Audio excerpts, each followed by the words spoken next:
नमस्कार, AB star news देख रहे हैं आप और मैं हूं आपके साथ सोहन सिंह। वक्त हो चला है अपना उत्तर प्रदेश का, जिसमें बात करेंगे यूपी की तमाम अहम खबरों की। शुरुआत करेंगे मुख्यमंत्री योगी आदित्यनाथ से जुड़ी खबर के साथ में। दरअसल मुख्यमंत्री योगी आदित्यनाथ फिरोजाबाद पहुंचे। इस दौरान उन्होंने फिरोजाबाद को 270 करोड़ की योजनाओं की सौगात दी है। फिरोजाबाद के तिलक इंटर कॉलेज में इस दौरान योगी आदित्यनाथ ने जनता को भी संबोधित किया। उन्होंने कहा कि सियासी लोगों ने जिले के आलू किसानों और व्यापारियों को भुला दिया था, लेकिन आज करोड़ों का औद्योगिक उत्पादन फिरोजाबाद कर रहा है। बदमाशों में कानून का खौफ है, इसलिए वे यूपी छोड़कर भाग रहे हैं। इस दौरान सीएम योगी सरकार की उपलब्धियां गिनाते हुए भी नजर आए। उन्होंने कहा कि बीजेपी सबका साथ सबका विकास के सिद्धांत के साथ आगे बढ़ रही है।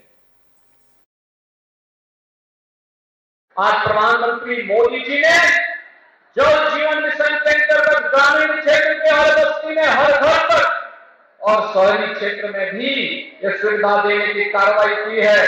हम लोग फिरोजाबाद के अंदर भी हर घर नल की योजना को लागू करने जा रहे हैं। का शुद्ध पेयजल उपलब्ध होने का, अच्छी ट्रैफिक व्यवस्था का, उसको एक बुनियादी सुविधाएं मिलनी ही चाहिए और उसे देने के लिए डबल इंजन सरकार पूरी प्रतिबद्धता के साथ आपको आश्वस्त देने के आई है कि आपका अधिकार आपको देने के लिए सरकारें तैयार है। हम सब उसके लिए अपने आप को तैयार करें। हर गरीब को मकान मिल जाए। अकेले फिरोजाबाद में 28,000 से अधिक आवास शहरी क्षेत्र में गरीबों को उपलब्ध हुए हैं। 28,000 से अधिक गरीबों को, और मान करिए एक आवास में 2,500 रुपया सरकार दे रही है। 1.5 लाख केंद्र सरकार, 1 लाख प्रदेश सरकार। और भाइयों बहनों, हर गरीब को मकान मिल रहा है। मंच पे हम लोग सर्टिफिकेट दे रहे थे लोगों को मकान का। मैंने उनसे पूछा, मैंने कहा कोई पैसा तो नहीं मांगता है? उन्होंने कहा नहीं साहब, पैसा तो हमारे खाते में सीधे आ जाता है, बीच में कोई मांगने की गुंजाइश ही नहीं बची है। आवास के लिए पैसा,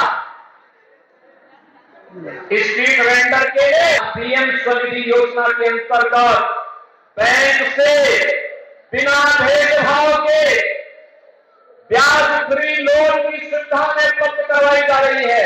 ये पीएम स्वनिधि की योजना है। ग्रामीण क्षेत्र में जो गरीब जहां पे बसा है, उस मकान, उस जमीन का मालिकाना अधिकार स्वामित्व योजना के अंतर्गत उपलब्ध कराया जा रहा है। भाइयों बहनों, हर गरीब को 5 लाख रुपए का स्वास्थ्य बीमा का कवर मिल जाए। कोरोना कालखंड में फ्री में टेस्ट, फ्री में उपचार, फ्री में वैक्सीन और फ्री में राशन की सुविधा हर गरीब को बिना भेदभाव के मिल जाए। आप मुझे बताओ, क्या इतनी योजनाएं दी गई? केंद्र और राज्य सरकार कितनी योजनाएं दे रही है? बेटी बचाओ बेटी पढ़ाओ के लिए मातृवंदना योजना के अंतर्गत, कन्या सुमंगला योजना के अंतर्गत, स्वामी विवाह योजना के अंतर्गत, वृद्धावस्था पेंशन। किसी योजना में व्यक्ति का चेहरा देख करके नहीं, सबका साथ और सबके विश्वास की भावना के रूप योजना का लाभ उन्हें उपलब्ध करवाना। अब बात मथुरा के बांके बिहारी मंदिर की भी कर लेते हैं। दरअसल मथुरा के बांके बिहारी मंदिर में व्यवस्थाओं को लेकर लगातार सवाल उठते रहे हैं। इससे पहले आपको याद होगा कि वहां पर भगदड़ हुई थी, जिसमें कई श्रद्धालु दब गए थे। अब एक और वीडियो मथुरा के बांके बिहारी मंदिर से वायरल हो रहा है, जिसमें एक महिला भीड़ में फंसती हुई नजर आ रही है। तो मथुरा के विश्व प्रसिद्ध ठाकुर बांके बिहारी मंदिर में व्यवस्थाओं को लेकर एक बार फिर सवाल खड़े हो रहे हैं।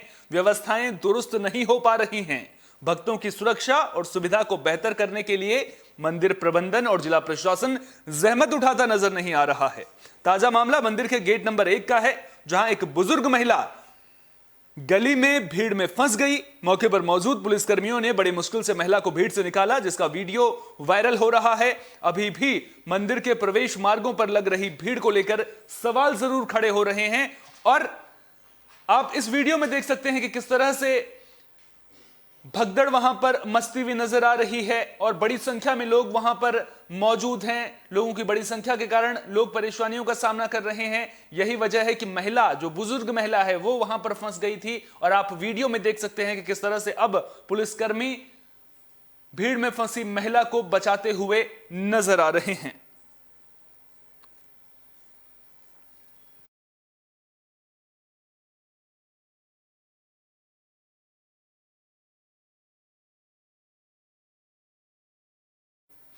प्रयागराज की इलाहाबाद यूनिवर्सिटी में फीस बढ़ोतरी के खिलाफ छात्रों का हंगामा लगातार जारी है। छात्र लगातार प्रदर्शन कर रहे हैं। वहीं अब छात्रों के प्रदर्शन पर राजनीतिक तड़का लगता हुआ भी जरूर नजर आ रहा है। समाजवादी पार्टी की विधायक पल्लवी पटेल छात्रों के बीच पहुंची थी।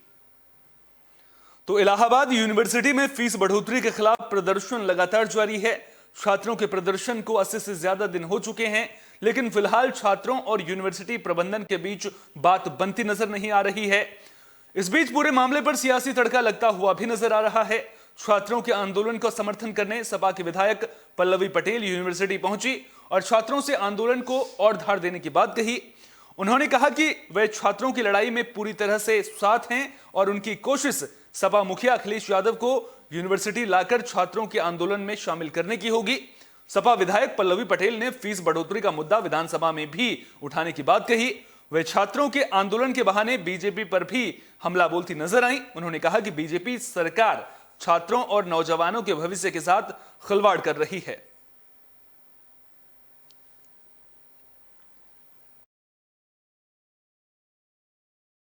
देखिए, छात्रों के भविष्य को लेते हुए ये आंदोलन सिर्फ फीस वृद्धि तक लिमिटेड नहीं है। ये आंदोलन इस प्रकार से सोचा जाना चाहिए, परिस्थितियों को इस प्रकार से समझना चाहिए कि चुनौतियां हमारे सामने हैं।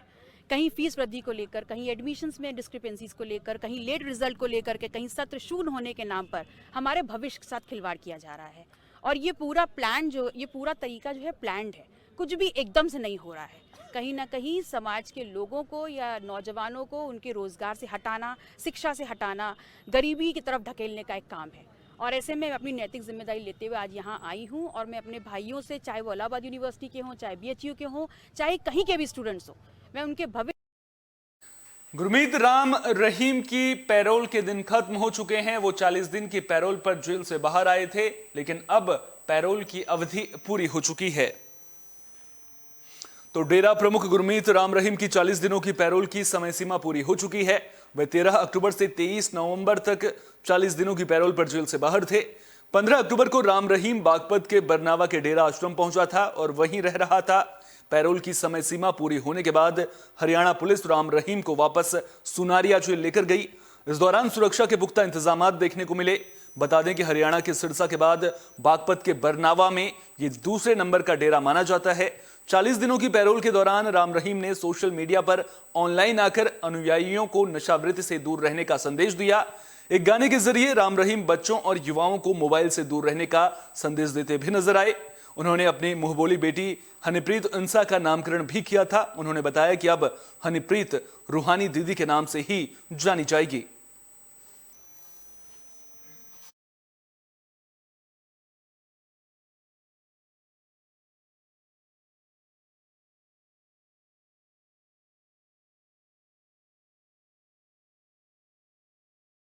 आपने बिजली चोरी के कई मामले सुने होंगे, लेकिन क्या आपने रिमोट से बिजली चोरी करते हुए किसी को देखा है? दरअसल एक ऐसा ही मामला सामने आ रहा है जिसका वीडियो बिजली विभाग ने बाकायदा बनाया है और अब किस तरह से लोग जुगाड़ कर रहे हैं उसकी चर्चा भी खूब हो रही है। तो ऐसा ही मामला औरैया से सामने आया है। बिजली विभाग को मामले की शिकायत कई बार मिली, लेकिन इसके बावजूद बिजली विभाग को चोरी पकड़ने में कामयाबी नहीं मिली। दरअसल 2 अलग अलग मिल के मालिकों ने ऐसी टेक्नोलॉजी बनाई थी जिसे देखकर बिजली विभाग के भी होश उड़ गए। ये लोग बिजली मीटर को रिमोट के जरिए चालू और बंद कर सकते थे। बिजली विभाग ने इसका वीडियो बनाया है और मीटर में लगे डिवाइस और रिमोट को अपने कब्जे में लेकर आरोपियों के खिलाफ मुकदमा भी दर्ज करवा दिया है।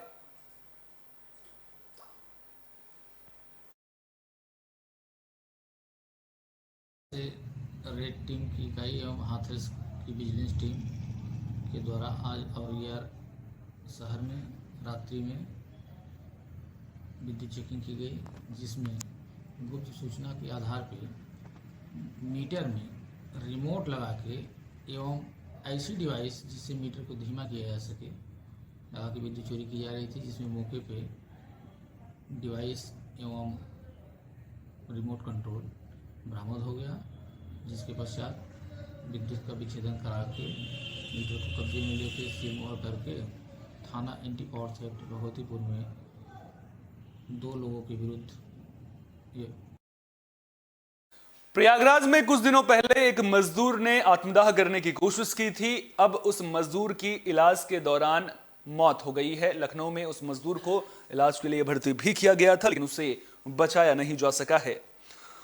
तो प्रयागराज में आत्मदाह करने की कोशिश करने वाले मजदूर की इलाज के दौरान मौत से हड़कंप मच गया है। बता दें कि मजदूर राम सिंह यादव ने 16 नवंबर को PPGCL पावर प्लांट 12 में अधिकारियों पर प्रताड़ना का आरोप लगाया था और आत्मदाह कर लिया था, जिसके बाद इलाज के लिए राम सिंह को लखनऊ लाया गया था, लेकिन इलाज के दौरान उनकी मौत हो गई है। राम सिंह की मौत से परिवार में मातम पसर गया है।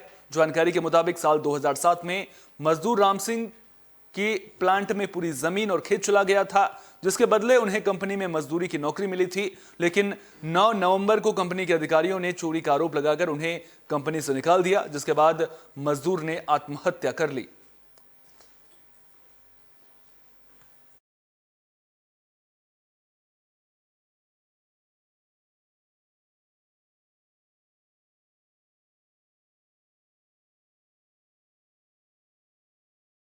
महोबा में एक परिवार इंसाफ की गुहार लगा रहा है। प्रशासन से कह रहा है कि सरकार, हमारी दुकान जला दी गई है क्योंकि हमने उधार के पैसे मांग लिए थे। जो सामान हमारी दुकान से खरीदा गया था उसके पैसे मांग लिए गए थे, और जब पैसे मांगे तो हमसे यह कहा गया कि आप दुकान का शटर गिराइए और कहीं और चले जाइए, लेकिन जब हम वहीं रहे तो हमारी दुकान को जला दिया गया। दरअसल ये मामला शहर कोतवाली के प्राइवेट बस स्टैंड का है, जहां नारायण दास कोरी किराने की दुकान के सहारे परिवार का भरण पोषण कर रहा था। किराने की दुकान से वो उधार का भी सामान दे दिया करता था, लेकिन नारायण दास को उधार देना भारी पड़ गया। पीड़ित का आरोप है कि जब उसने उधार के पैसे मांगे तो उसकी दुकान को आग के हवाले कर दिया गया।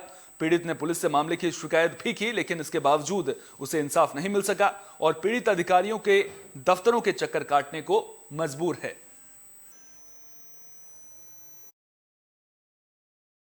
मैं भट्टीपुरा के रहने वाला हूँ। सब मेरी दुकान में सब आग लगा दी सब, और उधार मांग रहे थे, सामान नहीं दिया तो कह रहे थे यहाँ से भग जाओ, तुम्हारा क्या है, यहाँ पे चले जाएंगे, खाली कर दो, आग लगा दें।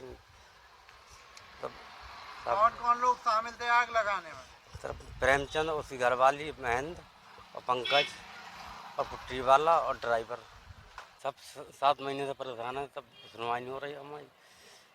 दुकान में आग लगा दी, सब दुकान बना रहे तो धमकी दे रहे, जान से मत डारा, मुकदमा वापसी कर लो उनकी। हमारे साथ घटना हुई है कि हम छतरपुर रोड पे नए वाले पे प्राइवेट में दुकान कर रहे थे किराने की 1.5 साल पहले से। तो हम भट्टीपुरा में रह रहे थे, रहने वाले हम भट्टीपुरा के हैं। तो वहाँ पे हम दुकान कर रहे थे तो कुछ लोगों ने हमारी दुकान में उधार ले ली सौदा, और नहीं हमने उधार मांगे तो उन्हें हमको धमकी दी कि यहाँ से दुकान खाली कर लो, नहीं तो हम आग लगा देंगे। तो हमने कहा कि हम दुकान खाली नहीं करेंगे, कि आपके बाप की दुकान है जो हम खाली करें? जब सबकी दुकान खाली होगी तो हमारी दुकान खाली होगी।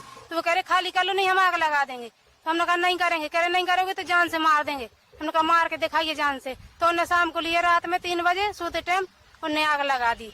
कुछ झगड़ा किया और इनके साथ मारपीट की। हमने बचाइए के लिए आते हम बेचे थे 6 लोग, तो उन्होंने हमारे साथ मारपीट की और इसके बाद भी चले गए और कहने लगे दुकान खाली कर लो। तो हमने कहा यहाँ सवेरे दुकान खाली कर लेंगे। उन्हें सवेरे नहीं होने हुआ और उन्हें तोड़ देंगे। शाम का 3 बजे रात में आग लगा दी। सब कुछ मेरा जल गया वहीं मैंने। संभल में पुलिस के पहरे में शादी देखने को मिली है। दरअसल एक दलित परिवार ने पुलिस से गुहार लगाई थी कि साहब दबंग लोग बारात नहीं चढ़ने देते हैं, हमें सुरक्षा मुहैया कराइए, जिसके बाद पुलिस कर्मियों की तैनाती शादी में की गई थी। तो संभल में दलित परिवार की बेटी की शादी पुलिस के पहरे में हुई। मामला जुनावई थाना इलाके के लोहामई गांव का है। दरअसल दलित पिता ने शादी दबंगों के बाधा पहुंचाने की आशंका जताई थी कि दबंग उसकी बेटी की शादी में बाधा पहुंचा सकते हैं और एसपी को चिट्ठी लिखकर मदद मांगी थी, जिसके बाद एसपी ने शादी के लिए 60 पुलिसकर्मियों की तैनाती कर दी। पुलिसकर्मी शादी की हर रस्म के दौरान मुस्तैद नजर आए। थाना प्रभारी ने शादी में 11,000 रुपए का दान भी दिया। मेरी बेटी की शादी है। गांव के कुछ लोग बारात को चढ़ने नहीं देते थे, तो ये पुलिस प्रशासन मंगाया आपने? हाँ, हमने पुलिस को लेटर लिख के रिक्वेस्ट की। मेरी लड़की की शादी थी। तो ये मतलब मेहमान भी आए हैं? मेहमान आए हैं, बाराती सब हमारे बहुत बड़े मेहमान हैं। बोलिए पुलिस प्रशासन क्यों? हमारी बारात नहीं चढ़ने देते थे। दलित लोग हैं, वाल्मीकि लोग हैं, इसके लिए बारात नहीं चढ़ने देते। इसके बारे में उनको बुला के मैं रिक्वेस्ट करके लेटर दे के लेके आया। अब पुलिस प्रशासन से कितने खुश हैं आप? बहुत ज़्यादा खुश हैं हम तो। हमारी बारात चढ़ गई बस, और क्या चाहिए हम लोग के लिए, उससे ज़्यादा और क्या चाहिए। मथुरा में पुलिस को बड़ी कामयाबी मिली है। पुलिस ने ट्रैक्टर चोर गिरोह के सरगना को गिरफ्तार कर लिया है, जिसके पास से 6 ट्रैक्टर भी बरामद किए गए हैं। आपको बता दें कि बरसाना, महावन और मगोर्रा पुलिस ने अंतर्राज्यीय ट्रैक्टर चोर गिरोह का खुलासा किया है, जिनके कब्जे से 6 ट्रैक्टर बरामद हुए हैं।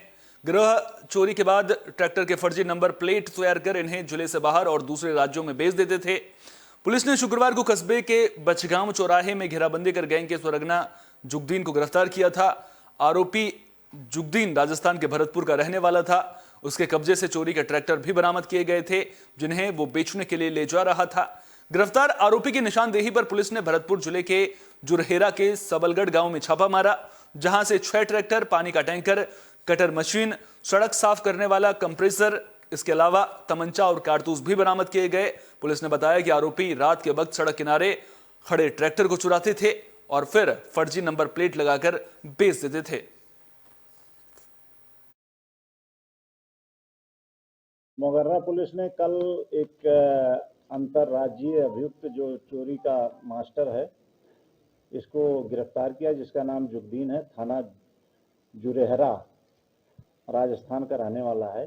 इसकी निशानदेही पर हमारी पुलिस ने 6 ट्रैक्टर, एक पानी का टैंकर, एक कंप्रेसर मशीन जो सड़क सफाई करती है, एक चारा काटने की मशीन बरामद की है। इनके पास से एक अदद तमंचा अवैध और 2 कारतूस भी बरामद हुआ है। मोगर्रा पुलिस ने के मुखबिरों से ये सूचना मिल रही थी कि ट्रैक्टर चोरी की जो घटनाएं हो रही हैं वो इनके द्वारा की जा रही हैं।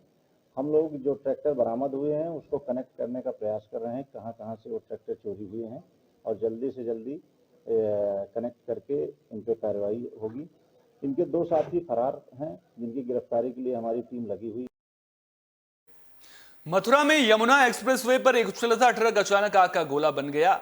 ड्राइवर और उसके साथी ने ट्रक से कूदकर अपनी जान बचाई। देखते ही देखते धुएं का गुबार आसमान छूने लगा था। आप तस्वीरों में भी देख सकते हैं कि किस तरह से ट्रक धू-धू कर जलता हुआ नजर आ रहा है। तो मथुरा में यमुना एक्सप्रेसवे पर माइलस्टोन 117 के पास एक ट्रक में आग लग गई। इस घटना के बाद मौके पर अफरा तफरी मच गई। ट्रक के ड्राइवर और कंडक्टर ने कूदकर अपनी जान बचाई। जानकारी के मुताबिक ट्रक मैनपुरी पूना से मशीनरी पार्ट्स लेकर हरिद्वार जा रहा था, लेकिन अचानक यमुना एक्सप्रेसवे पर ट्रक में आग लग गई। ड्राइवर ने बताया कि पुलिस और यमुना एक्सप्रेसवे के कर्मचारियों को जानकारी देने के लिए कॉल की, लेकिन कॉल आधे घंटे बाद लगी, जिसके बाद दमकल की गाड़ी मौके पर पहुंची, लेकिन पानी खत्म हो जाने के कारण गाड़ी वापस लौट गई। फिर पेड़ पौधों के लिए इस्तेमाल किए जाने वाले पानी के टैंकर की मदद से आग पर काबू पाया गया।